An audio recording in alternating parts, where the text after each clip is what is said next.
Ойбай, мына не сұмдық? Толқынның марқұм әке шешесі түсіме кіріп еді, сол кісілерге жет нан пісірейін деген. Құрт көзін.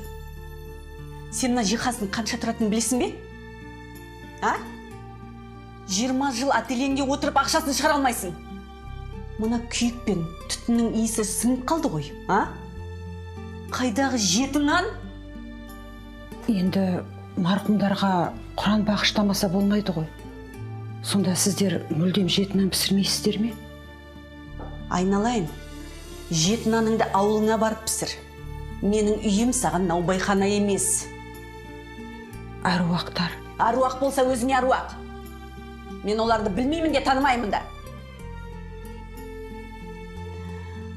Тез мына жақты жина. Жылан жалағанда етіп қоятын бол. Ұқтың ба?